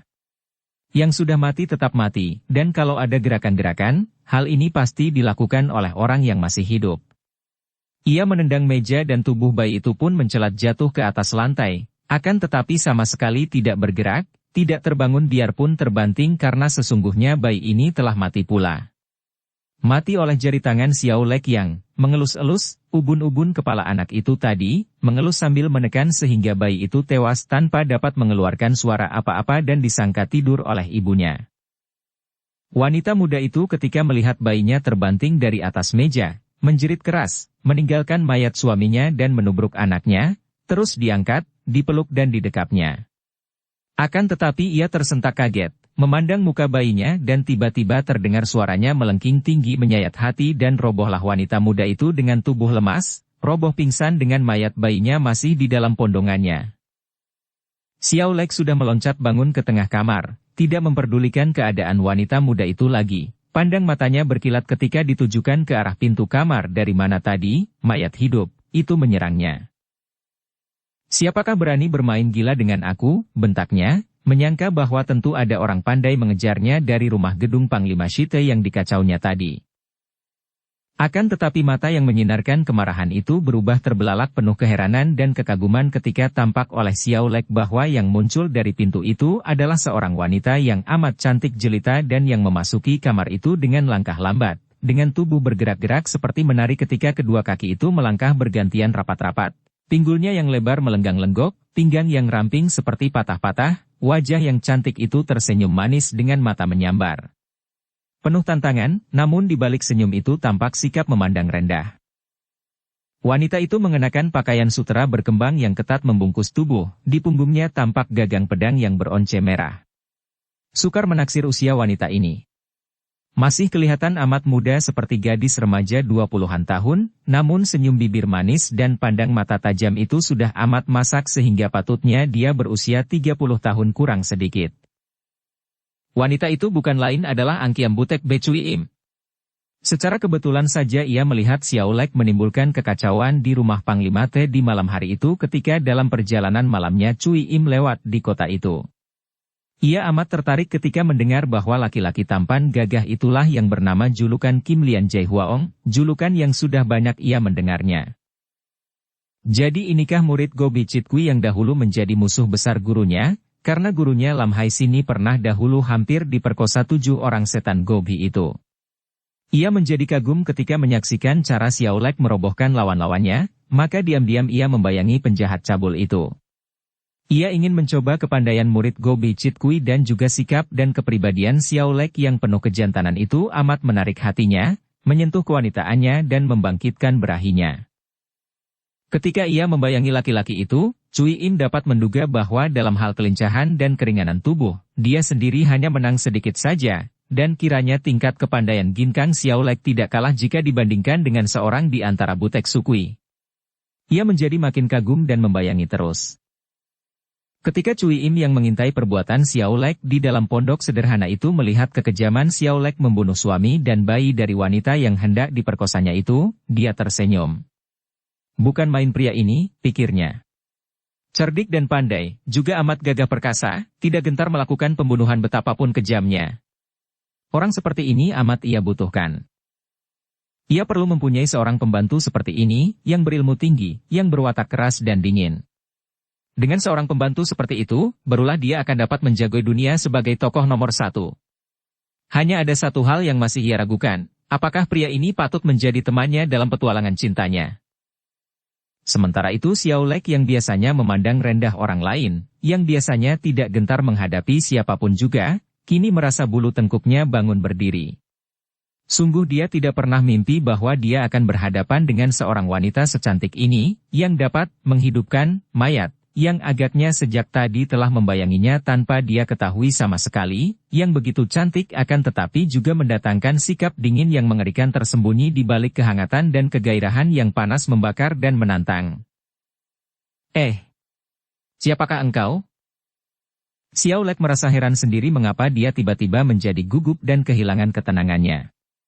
Juga gerahnya terhadap ibu muda itu lenyap sama sekali tidak kecewa melihat kenyataan bahwa kembali kesenangannya terganggu. Cui Im tersenyum dan menggunakan senyum memikat yang sudah terlatih, setengah senyum setengah tawa sehingga cukup lebar untuk memperlihatkan deretan gigi putih seperti mutiara dan sekilas pandang ujung lidahnya yang merah mencuat keluar di antara deretan gigi mutiara. Engkau Kim Yan Jae Huang Xiao Lek, engkau murid Go Bicit Kui bukan? Bagus sekali semua perbuatan yang kau lakukan malam ini, semenjak dari gedung Panglima sampai pondok ini. Orang Shi Xiao, apakah engkau tidak takut akan dosa dan tidak ngeri memikirkan neraka yang kelak akan menyiksamu? Melihat sikap dan mendengar ucapan wanita cantik ini, perlahan-lahan lenyaplah ketegangan di hati Xiao Lek. Dapatlah dia menduga bahwa wanita cantik ini bukanlah seorang anggota golongan lawan, melainkan agaknya juga seorang petualang, seorang yang tidak asing akan dunia hitam, dan mulailah pandang matanya penuh nafsu berahi menjelajah. Nona, engkau sungguh nakal sekali, membikin aku kaget setengah mati. Mengapa engkau main-main dengan mayat itu? Kusangka betul-betul ada mayat hidup. Engkau sudah mengenal namaku, itu baik sekali. Sekarang tinggal aku yang belum mengenalmu. Kalau Nona suka memperkenalkan diri, agaknya kita dapat menjadi sahabat-sahabat yang baik sekali. Bukankah begitu pendapatmu, Nona yang cantik seperti bidadari? Cui Im mengangguk-angguk senang. Suara pria ini mendatangkan kesan baik, suaranya merdu dan mengandung rayuan yang sama mesranya dengan kata-katanya, pria yang pandai bicara, pandai menyenangkan hati wanita. Akan tetapi ia hanya tersenyum, tidak menjawab memperkenalkan diri, bahkan berkata dengan sikap memandang rendah. Aku harus melihat dulu apakah engkau pantas menjadi sahabatku, Jae Huaong. Kita tunda dulu saja tentang namaku karena aku ingin melihat apakah engkau memiliki kepandaian seperti yang terkenal di dunia Kang Ou, ataukah hanya nama kosong belaka. Sepasang mata Xiao Lek berkilau penuh kegembiraan. Ia tercengang. Belum pernah dia bertemu dengan wanita seperti ini. Aha, hebat sekali kesombonganmu Nona. Engkau masih belum percaya akan nama besarku dan hendak mencoba kepandaianku, begitukah yang kau maksudkan? Cui Im mengangguk. Bukan mencoba hanya ingin membuktikan isi dari nama besarmu. Xiao Lek tertawa tergelak, kegembiraannya timbul dan kini kepercayaan kepada diri sendiri pulih. Tentu saja seorang gadis cantik jelita semuda ini merupakan lawan yang amat lunak dan dia sudah dapat memastikan bahwa dengan mudah dia akan dapat menundukkan nona manis ini. Bagus. Biarlah kita saling menguji kepandaian dan kalau sampai aku menang, aku minta hadiah. Hadiah apa? Peluk cium. Xiao Lek tertawa dan sudah siap menghadapi kemarahan gadis itu. Sengaja dia hendak membangkitkan kemarahannya karena dalam pertandingan, siapa yang dirangsang kemarahan berarti sudah kehilangan kewaspadaan dan kalau gadis ini ternyata lihai, kemarahannya akan mengurangi kelihayannya. Akan tetapi, kembali Xiao Lek tertegun karena gadis itu hanya tersenyum manis sekali dan menjawab. Itu sudah sepatutnya. Akan tetapi kalau aku yang menang engkau harus membunuh wanita yang membuatmu tergila-gila ini. Bagaimana? Xiao Lek menoleh ke arah tubuh ibu muda yang masih pingsan, dan dia mengangguk. Kalau aku kalah olehmu, memang tidak berharga sekali aku untuk menikmati wanita ini. Baiklah, aku memenuhi permintaanmu itu. Cui Im sudah berdiri tegak dengan kedua tangan bertolak pinggang. Nah, aku sudah siap. Majulah. Sekali lagi Xiao Lek tertegun. Di sini? Kamar ini sempit sekali untuk dipakai tempat mengadu silat. Cui Im tersenyum mengejek. Tidak ada tempat sempit atau luas bagi seorang yang benar-benar ahli. Apakah engkau takut? Siapa yang takut? Lihat, kutangkap engkau nona yang menggemaskan hati. Xiao Lek tertawa akan tetapi tiba-tiba sekali tubuhnya sudah menubruk maju, jari tangan kiri terbuka, mencengkeram ke arah dada Cui Im sedangkan yang kanan secepat kilat. Juga sebelum kedua tangan datang, angin pukulannya telah terasa oleh Cui Im. Gadis ini diam-diam menjadi kagum. Kiranya orang ini juga memiliki sinkang yang amat kuat. Pantas menjadi murid Go Bichit Kui. Akan tetapi ia tidak menjadi gentar. Andai kata serangan macam ini ditujukan kepadanya 5 tahun yang lalu sebelum ia menggembleng diri dengan ilmu-ilmu tinggi dari kitab-kitab peninggalan Shinjiu Qiamong, agaknya akan sukar baginya untuk menyelamatkan diri karena selain gerakannya tentu jauh kalah cepat oleh Xiao Lek, juga tenaga sinkangnya tentu kalah jauh. Kini Cui Im dengan tenang saja mendoyongkan tubuh atasnya ke belakang dan kedua tangannya menyambar dari bawah, sekaligus menangkis serangan lawan sambil mengerahkan tenaganya, dan begitu dua pasang lengan itu bertemu yang membuat Xiao Lek berseru kaget karena dia merasa betapa kedua lengannya tergetar dan panas, kaki Cui Im bergerak menendang ke bawah pusarnya. Ai! Xiao Lek yang tadinya memandang rendah, kaget bukan main. Tendangan itu tidak keras akan tetapi kalau tidak cepat dia hindarkan, tentu dia akan mati karena yang ditendang adalah kelemahan setiap orang laki-laki. Sambil berteriak kaget Xiao Lek sudah meloncat ke belakang, terhindar dari tendangan dan tubuhnya kini sudah berada di atas dipan, menginjak tubuh suami ibu muda yang tadi telah menjadi mayat hidup. Engkau hebat sekali. Ia memuji lebih penasaran daripada kagum. Memuji karena penasaran dan untuk menutupi rasa malunya. Masa dalam segebrakan saja dia hampir saja celaka di tangan wanita cantik ini? Hihihihi, baru begitu saja hebat. Kau lihat dan jaga seranganku sekarang. Cui Im tertawa dan tiba-tiba tubuhnya berkelebat cepat sekali, meluncur ke depan seperti seekor burung walet menyambar. Sambil meloncat ke depan ia sudah menyerang dengan kedua tangan terbuka, melakukan totokan dengan 10 jari tangannya ke bagian-bagian tubuh lawan, mencari jalan darah yang mematikan. Haya! Xiao Lek terkejut sekali karena bertubi-tubi dia diserang dan setiap serangan gadis itu adalah serangan yang kalau mengenai sasaran akan mendatangkan maut.